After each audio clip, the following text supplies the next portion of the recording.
Ở cuối tập 30, bằng vào sức mạnh cùng bản lĩnh của mình, Tiêu Viêm sau một trận chiến khốc liệt, anh ấy cuối cùng đã đánh bại được Diêu Thịnh. Tiếp theo, sau trận đấu đó, Tiêu Viêm liền lên trên đài cao chờ xem những trận chiến cuối cùng, và rốt cuộc chiến rất được chờ đợi của Liễu Kình cũng tới. Lúc này, đứng trước đối thủ của mình, mặc dù biết tên kia đứng bài danh thứ 11 trên cường bảng, thế nhưng Liễu Kình vẫn đứng vững như bàn thạch. Còn ở phía bên kia, gặp phải Liễu Kình, tên kia ngay khi bắt đầu đã liền tung ra toàn lực để chiến đấu. Từ trên người hắn ta, một luồng sức mạnh cuồng mãnh đã ngay lập tức bạo nộ. Sau đó, nó liền ngưng tụ lại thành một con mãnh thú lao thẳng về phía Liễu Kình mà đánh. Tuy vậy, đỡ lại một đòn toàn lực kia, Liễu Kình chỉ vung tay lên, cánh tay anh ấy đã ngay lập tức cầm chặt được đầu của con mãnh thú kia và chặn lại. Chứng kiến chuyện này, Tiêu Viêm cùng Lâm Tu Nhai cũng kinh ngạc vô cùng, bọn họ không thể tin được thực lực của Liễu Kình lại thâm sâu tới thế. Còn Liễu Kình, sau khi nắm được đầu con mãnh thú kia, vận toàn lực vào trong cánh tay, hắn ta liền quăng thật mạnh nó xuống đất và nổ tung. Cũng vì vậy, đối thủ của hắn ta cũng liền bị trọng thương nghiêm trọng, và cứ thế, cuộc chiến của Liễu Kình cũng liền chấm dứt. Lúc này, ở trên đài cao, sau cuộc chiến của Liễu Kình, Tiêu Viêm cũng tỏ ra vô cùng thận trọng với đối thủ của mình. Và biết được điều này, Huân Nhi cũng liền tiến tới nói chuyện với anh ấy, hai người trò chuyện với nhau rất vui vẻ. Dường như mọi lo lắng của Tiêu Viêm cũng đều tan biến. Tuy vậy, sau trận chiến của Liễu Kình, Lâm Tu Nhai cũng liền ra sân thi đấu. Lần này, đối thủ của hắn ta là người đứng thứ 13 trên cường bảng của nội viện. Mặc dù vậy, vẫn giống như đối thủ lần trước, sau một thời gian chiến đấu, hắn ta vẫn rất nhanh đã bị Lâm Tu Nhai trấn bay ra khỏi khán đài. Cuối cùng, sau khi chứng kiến Lâm Tu Nhai chiến đấu, mọi người cũng nhanh chóng trở về nghỉ ngơi, chờ đợi ngày thi đấu tiếp theo. Thời gian trôi qua, khi màn đêm buông xuống, trong lúc Tiêu Viêm còn đang tu luyện, ở bên ngoài, Huân Nhi đã đi tới gõ cửa phòng anh ấy. Cũng bởi vậy, Tiêu Viêm rất nhanh đã ra mở cửa cho cô ấy đi vào. Tuy nhiên, sau khi nhìn thấy nàng giấu cái gì đó ở phía sau, Tiêu Viêm cũng thấy tò mò. Còn Huân Nhi mang theo gương mặt thẹn thùng, nàng liền đưa cho Tiêu Viêm quyển trục trên tay, sau đó liền chạy đi. Thế nhưng không ngờ, ngay khi nàng định bỏ chạy, Tiêu Viêm đã với tới nắm lấy tay nàng, sau đó kéo lại và ôm vào trong lồng ngực của mình. Thời gian cứ thế trôi qua, trong không gian yên tĩnh, sau khi hai người tách nhau ra, trong khoảnh khắc mặt đối mặt, trước đôi môi đỏ mọng kia, Tiêu Viêm cũng khẽ đặt lên đôi môi Huân Nhi một nụ hôn thật nồng cháy. Cứ thế, màn đêm trải dài tận trời xanh.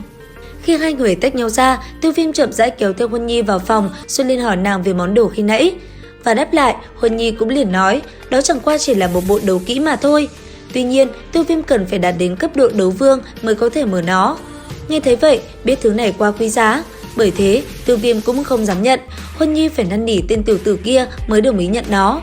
Cuối cùng, nhắc Tiêu Viêm một chút chuyện liên quan tới đả xá của Đế Ngọc. Sau đó, Huân Nhi cũng liền rời đi. Và ngay khi nàng rời đi, Tiêu Viêm cũng liền hỏi Dược Lão về quyển đấu kỹ kia. Đáp lại anh ấy, Dược Lão chỉ nói, với bối cảnh của Huân Nhi, vật mà cô ấy xem trọng chắc chắn không tầm thường. Còn Huân Nhi, sau khi về phòng, lúc này Lăng Lão cũng liền xuất hiện hỏi nàng về vật khi nãy, và sau khi nhận được câu trả lời, ông ấy cũng liền rời đi. Lúc này chỉ còn Huân Nhi ở trong phòng, nàng thầm nói, Tiêu Viêm ca ca, những gì Huân Nhi có thể làm đều đã làm rồi, con đường trở thành cường giả chân chính, sau này đành phải dựa vào chính huynh mà thôi. Hy vọng ngày sau gặp lại, huynh có thể trở thành cường giả chân chính, mạnh đến nỗi làm Huân Nhi cũng phải ngước nhìn. Thời gian trôi qua, ngày hôm sau, khi bình minh dần ló dạng, Tiêu Viêm cùng mọi người như thường lệ liền đi tới vị trí của bản môn ở trên đài cao và chờ đợi. Thế nhưng, ngay khi Tiêu Viêm xuất hiện, Tưởng Nghiên đã liền đi tới, vẻ mặt có chút buồn rầu. Thì ra hôm trước, nàng có đi vào sau núi tìm kiếm thảo dược, ai ngờ gặp được một đầu ma thú cấp bậc thú hoang truy đuổi, bởi thế nàng đã bị nó đánh chóc thương. Tuy nhiên, cũng trong lúc hai người đang nói chuyện thì ở phía sau, Lâm Tu Nhai đã liền đi tới. Sau đó, trong lúc hắn ta nói với Tiêu Viêm vài lời xã giao thì ở phía đối diện, Liễu Kình hừng hực khí thế cũng xuất hiện. Tuy nhiên, khi mọi người đang mang theo ánh mắt sắc lẹm nhìn nhau thì ở trên đài cao, Tô trưởng lão đã xuất hiện và phổ biến nội quy của vòng đấu này. Sau đó, quá trình rút thăm cũng liền được diễn ra, và rất nhanh, sau quá trình rút thăm, thông tin về từng cặp đấu cũng được vang lên. Khi nhận được thông tin về đối thủ của mình, mọi người có chút buồn vui lẫn lộn. Thế nhưng, tới cặp đấu thứ 3, khi cái tên Liễu Kình được vang lên, mọi người đột nhiên trở nên hồi hộp. Và quả nhiên, sự hồi hộp đó là có lý do, điều này cũng bởi là thằng may rủi đã đưa Liễu Kình gặp Tiêu Viêm. Bởi vậy, ngay lập tức, trận chiến này liền trở thành tâm điểm của toàn trường. Còn Tiêu Viêm và Liễu Kình, như đối thủ của mình, bọn họ cũng tràn đầy sự tự tin. Và theo thời gian trôi qua, cuộc chiến giữa hai người rốt cuộc cũng tới.